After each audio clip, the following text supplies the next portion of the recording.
They thought they were chasing a dream of gold, but instead, a young couple found themselves trapped in the deadliest desert in America, cut off from the world and forced to endure nearly 2 years of blistering heat, starvation, and silence. Their ordeal would push them past the limits of human survival and sanity in ways few could imagine. How did they possibly survive that long in Death Valley, and what terrifying price did they pay to make it out alive? The story begins not with a reckless plunge into danger, but with a dream that echoed the spirit of an entire generation.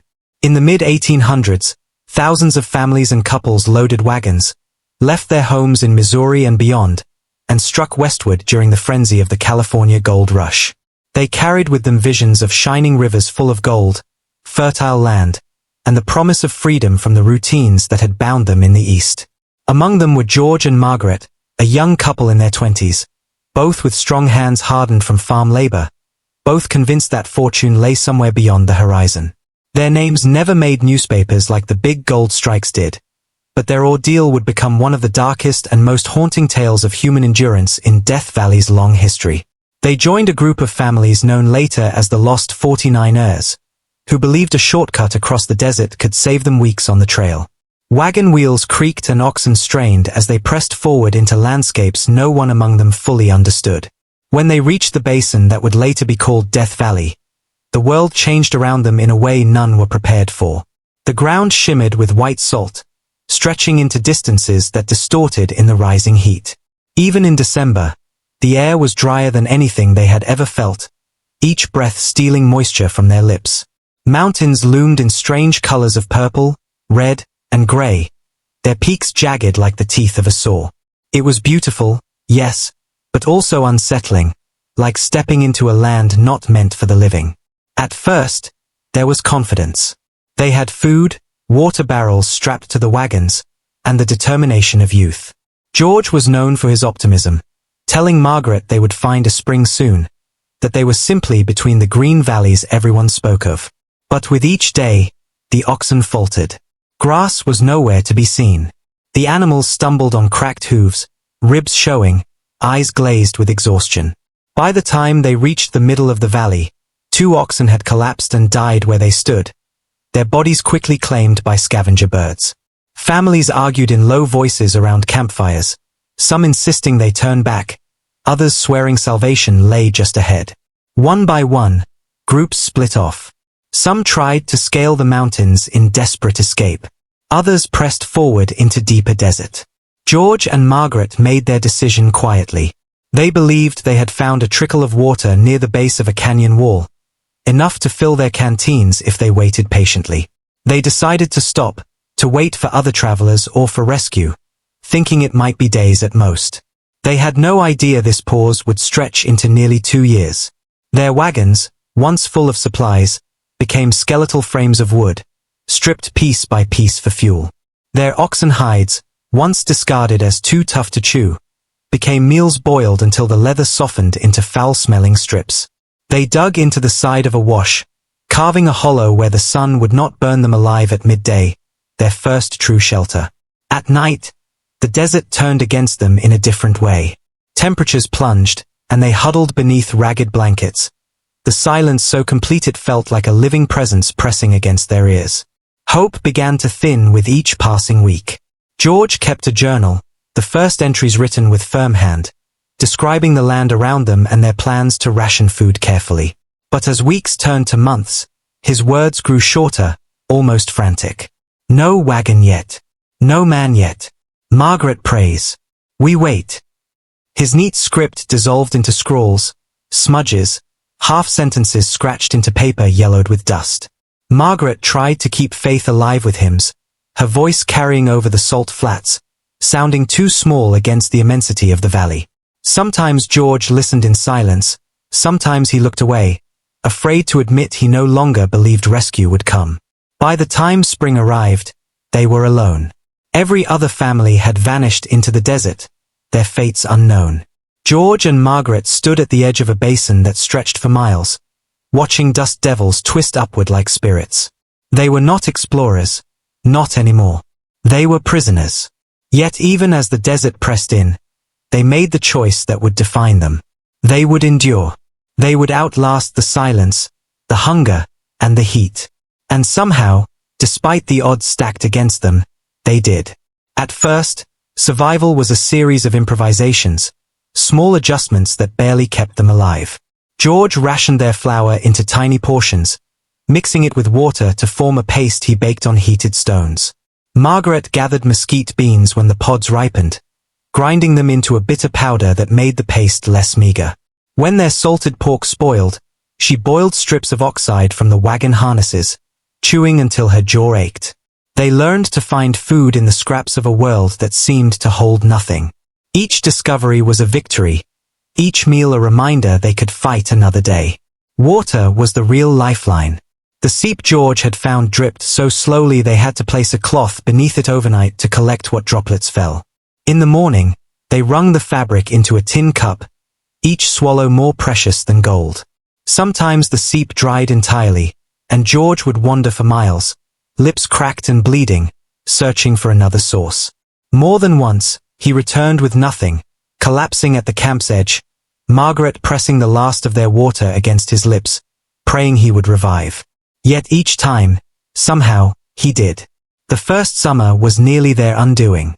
Heat bore down with a violence they could not have imagined. Temperatures soared above 120 degrees, the very air shimmering in waves. Their shelter of mesquite branches and oxide did little to keep the sun away. Margaret's skin blistered, her lips bled, and her eyes stung with salt. George carried her into the shallow shade of rocks, fanning her with strips of cloth, whispering encouragement. At midday, the air felt like fire in their lungs. They survived only by soaking rags in their precious water and wrapping them around their heads. Days passed in a blur of agony. Each one survived only by sheer stubbornness. But with the brutality came a strange adaptation. They grew lean, their bodies adjusting to meager rations. George fashioned sandals from strips of oxide tied with sinew. Margaret learned to trap desert hares by setting snares near their burrows. They roasted lizards on smoky fires, the smell acrid but the protein life-saving. Survival became routine. Fetch water, patch the shelter, gather fuel, check the snares, sing at dusk to keep despair away. They were no longer waiting for rescue. They were simply living, though in a way so far removed from civilization that each passing month stripped away another piece of who they once were. George's journal revealed the mental toll more than anything else. His entries grew fragmented, filled with questions that had no answers. What if no one comes? What if we are the last two in this place? Margaret prayed still, but her words shifted too, from pleas for rescue to bargains for endurance.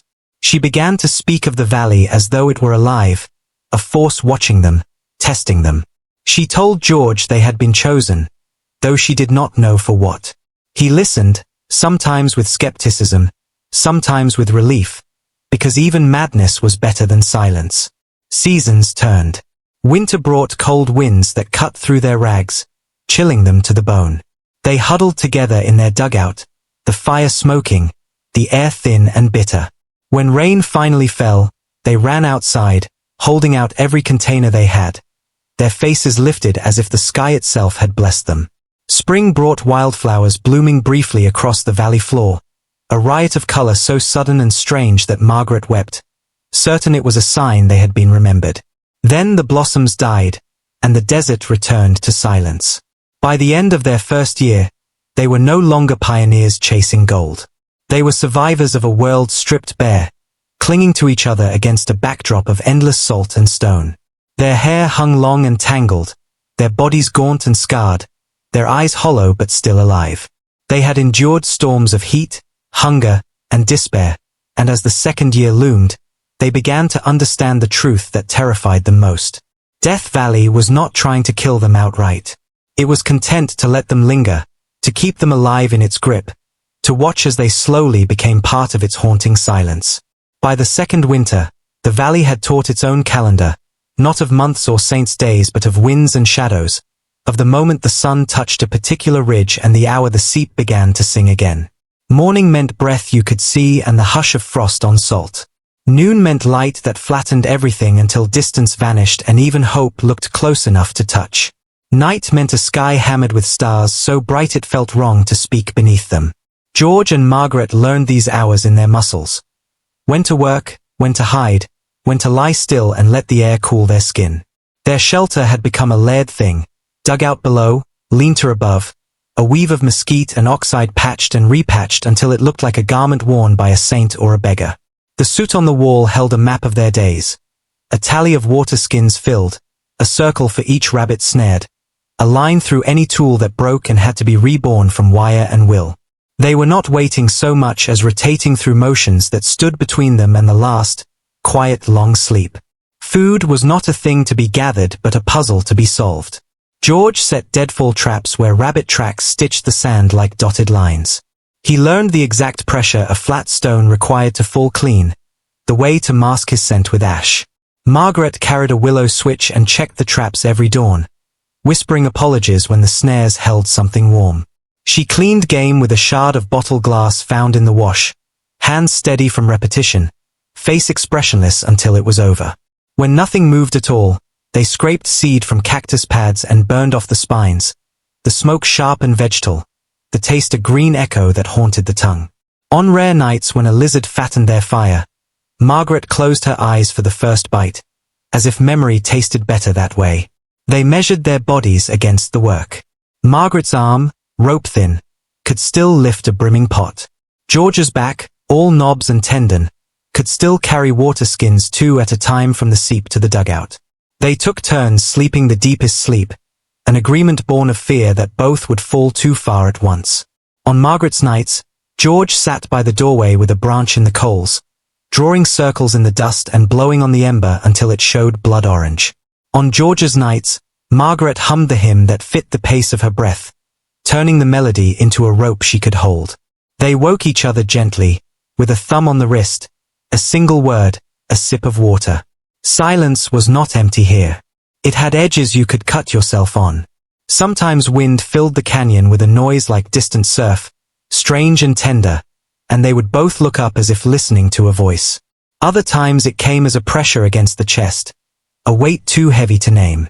To fight it, George spoke aloud to the valley. He named the mountains, this one for the ridge that looked like a bishop's hat, that one for the place where burros once brayed. He told stories from Missouri, about winter barns and the sound hooves make on packed snow, about the color of river ice when it takes light like a blade. Margaret counted prayers in threes, half to God, half to the wind. They etched themselves against the quiet so it would not erase them. Illness made its first true claim when a north wind fell hard for 3 days and nights, rattling the dugout like a loose tooth. Margaret woke into pain that ran from ear to jaw to throat, a river of fire that would not cool.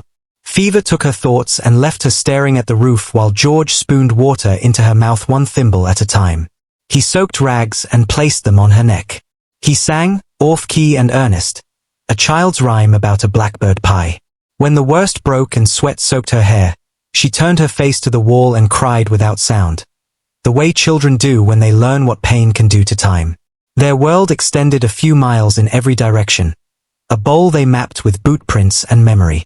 Beyond that was conjecture, rumors scratched on an old trail marker, a set of mule tracks that vanished into heat. They tried once to leave in earnest, packing a bundle of mesquite meal and 2 skins of water, walking before dawn, following a line of low coals that promised a breach in the mountains. By noon the heat rose like a tide and Margaret began to hang on George's arm, her breath coming in small paper sounds. They turned back because pride is not a ration you can eat, and because the seep, faithful, stingy, still gave them tomorrow. They told themselves it had not been a failure but a reconnaissance, a word that felt like a plan. Hope returned in odd, bright fragments. In a dry gully George found a rusted pan and a length of wire, proof of a prospector's hand and, by extension, a world that might be near enough to touch. In a patch of shale Margaret found a tiny glass bead, blue as the evening line on the mountains, and wore it on a strip of sinew as if it were armor. Once, lightning struck not 2 ridges away and rain came in sheets so sudden the ground could not drink it. They laughed and danced and set every vessel they owned beneath the eaves, then watched the earth steam like a kettle. Another time, a vulture circled so low Margaret could see the bald corrugation of its head. She raised both arms and shouted, "Go find someone and tell them we are here." The second summer taught them what endurance truly costs. The seep shrank to a bruise on the rock. Lizards disappeared into cracks and did not return.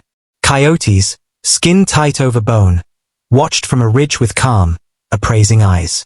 George's legs trembled when he stood. Margaret's vision doubled in the heat. She learned to blink slow and aim for the middle image. They cut their rations in half again and reinvented time. Mouthful at sunrise, mouthful at moonrise, nothing in between except work and the fierce discipline of stillness. At noon, they lay side by side, counting heartbeats the way accountants count coin. One morning, smoke drew a straight finger on the horizon, too tidy to be a brush fire. George left before first light, carrying the rusted pan slung like a shield and the length of wire coiled in his pocket.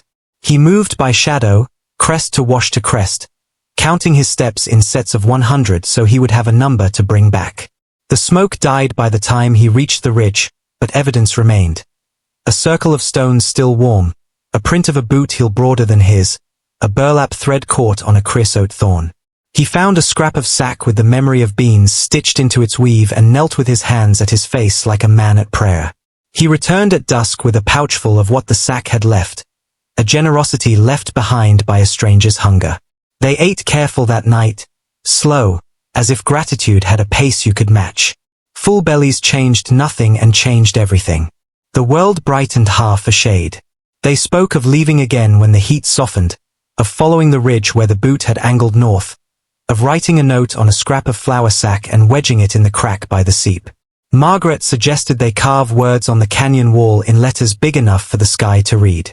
George borrowed the point of the bottle glass and did it. "We are alive." The words looked both defiant and small. The breaking came not as drama but as accumulation.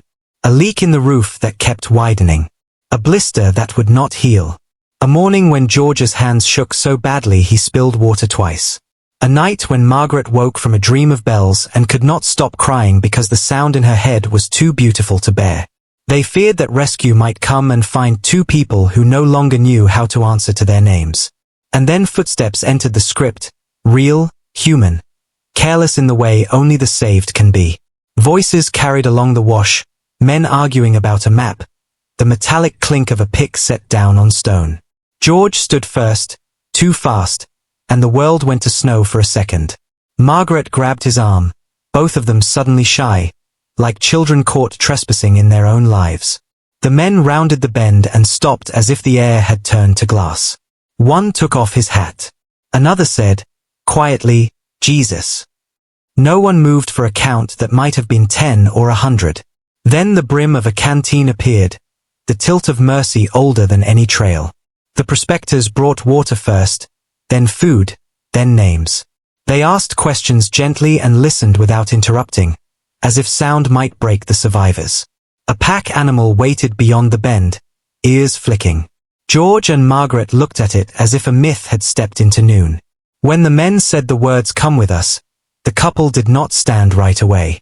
They touched the doorway of the dugout, the soot-smudged wall where the letters still shone. George smoothed the dirt in the threshold one last time with the side of his hand. Then they stood, and the world tilted, and did not spill them. They walked out together into light that felt suddenly different, the path the same but changed by the fact of other feet on it.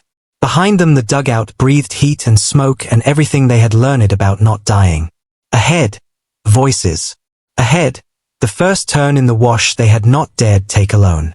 Ahead, whatever a life looks like after the valley decides to let you go. Leaving did not feel like escape at first. It felt like betrayal, as if the ground that had held their footsteps would resent the absence of their weight.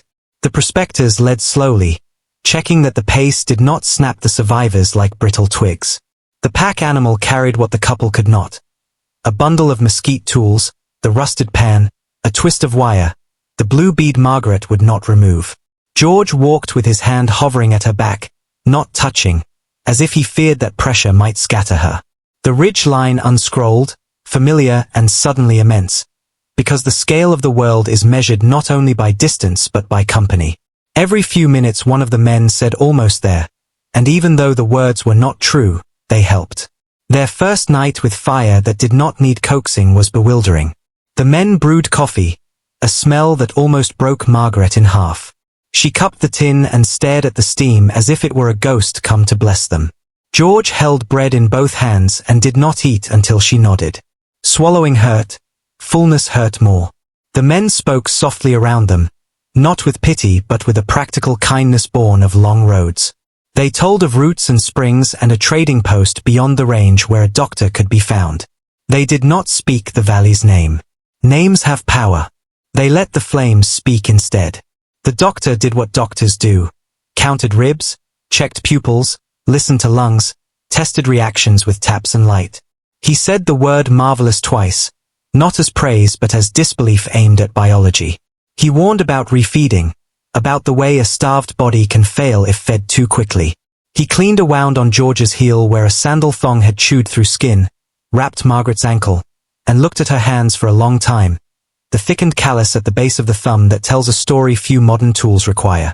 He asked them to sleep and then watched them do it, as if rest itself was a medicine he had ordered. News travels on trails the way water finds a path even across salt. Within days, people knew, the couple from the valley, the ones who stayed, the ones who wrote words on rock and refused to vanish. Some made them into symbols, saints of grit and stubbornness. Some made them into warnings, proof that ambition should always bow to maps. George and Margaret tried to be neither. They answered questions when asked, and when they could not answer, they let silence do the work. What mattered to them first was learning the ordinary again. A room with a door, a table with 4 edges, a bed that remembered their shape. They slept without taking turns and woke startled at the luxury of waking together. Touch was the strangest lesson. After so long measuring space by the reach of shade and the fall of wind, proximity felt like a storm. A hand on the shoulder, an embrace, even the pass of a cup set too close. All of it sent Margaret's heart into a sprint. George startled at doors opening, at laughter, at the sheer speed of speech. He learned to angle his chair so no one could approach from behind. She learned to sleep with a blanket that smelled of smoke and not of salt. They did not speak of fear as a failure. They treated it as a weather pattern to be read and respected. There were inventories to take that did not fit on any ledger. The first warm bath that made them dizzy with the luxury of being clean. The first argument that did not end in silence but in apology and the small relief of still being two. The first day a cloud moved across the street and George did not mistake its shadow for a hawk. The first dawn Margaret woke and did not count the minutes to heat before opening her eyes. Each was a mile marker for the part of the journey no map showed. They told their story in pieces, always beginning with work, because the work explained everything. Water, fire, shelter, food, repeat. They described the seep and the trick of cloth wrung into a tin, the snares and the bottle glass blade, the blue bead and the inscription. When asked about despair, Margaret said it was a house with many rooms and they had tried to sleep in the smallest. When asked about faith, George said he had carried it the way you carry a coal across distance, cupped and secret, used to light, not to boast. The doctor nodded when he heard this and said he had seen such coals before, in soldiers. A man who had lost a brother in the valley came to see them and left a sack of flour at the door. A woman who had crossed with the lost 49ers wrote them a letter that smelled faintly of the sage she kept in her trunk. A trader offered them work tallying inventory because he saw in George's careful script a kind of hunger that could be fed by numbers. Margaret mended harness and shirts and, when she had thread left over, stitched a small bag to hold the bead. They did not hoard the gifts. They treated them like rations of kindness, to be used and replenished. When the time came to return and mark the place where they had survived, they went with 2 friends and a quiet pact not to stay long. The valley received them with the blank expression of a judge who has already given sentence. The dugout had slumped. The roof surrendered to gravity and rot. The letters on the wall had blurred with soot and scabbed salt. George traced them anyway, and Margaret laid the bead in the doorway for a minute, not as a sacrifice but as a greeting. They gathered the tools they had left tucked under a ledge, not for use but for memory, the way you might fold a uniform you will never wear again and set it where morning can see it. Standing there, they tried to name the lesson. The valley does not teach, it exposes. It strips everything that can be stripped and then asks what remains. They had an answer now. What remained was the habit of choosing the next right task. What remained was the agreement that two people could share a weight better than one. What remained was the refusal to turn away from the noon sky, even when it stared back without mercy. On the walk out, dusk spilled down the ridges in slow, blue folds. Bats stitched the air. Somewhere far off, a coyote practiced a complaint that sounded for a second like laughter. Margaret took George's hand, not for balance but so he would feel the warmth and know that the cold part was over. He squeezed once, the way he had done each night at the dugout before letting sleep take one of them down while the other kept the ember. Years later, the story did what stories do. It bent to the mouths that told it. Some called it a miracle because they wanted the world to make that kind of sense. Some called it a caution because they needed a reason never to cross certain lines on a map. When asked what it was, George said only, a ledger of days. Margaret called it a long marriage to a hard teacher. Their bodies kept the marks. His breath never climbed hills the same way again. Her step was always a touch uneven, as if her feet remembered both the ledge and the path away from it. They did not return to the gold fields. Riches had been redefined. They planted a garden behind a rental house and watered at dawn. They saved bacon grease in a tin because thrift had become a language. They made friends slowly and well. In the hottest weeks of summer, George carried water out to a line of trees that gave more shade each year, and Margaret sat beneath them, sewing, the blue bead sometimes between her fingers, sometimes around her neck. When children asked about the valley, she let them touch the bead and said, "This is the color the mountains keep for evening." At the end, they asked to be buried where grass would grow over them and where wind would still speak, but more softly. Friends read the names aloud, and somewhere a prospector who remembered that canyon nodded once and touched the brim of his hat. The inscription on the small stone was plain. We were here. The echo of the canyon words, softened by time and by the fact that their being here now meant more than their being there then. If you walk the basin on a winter morning and keep your eyes low, you might still find a shard of brown bottle glass catching the sun, or a rust-scabbed loop of wire that could have been anything. If you stand at noon and let the heat push your thoughts flat, you might feel a hand at your back that does not touch and a voice in your ear that says, gently, water, fire, shelter, food, repeat. And if you listen hard enough when the wind moves through mesquite, you might hear something that sounds like two people counting out a day, the way survivors do when they are teaching themselves how to live again.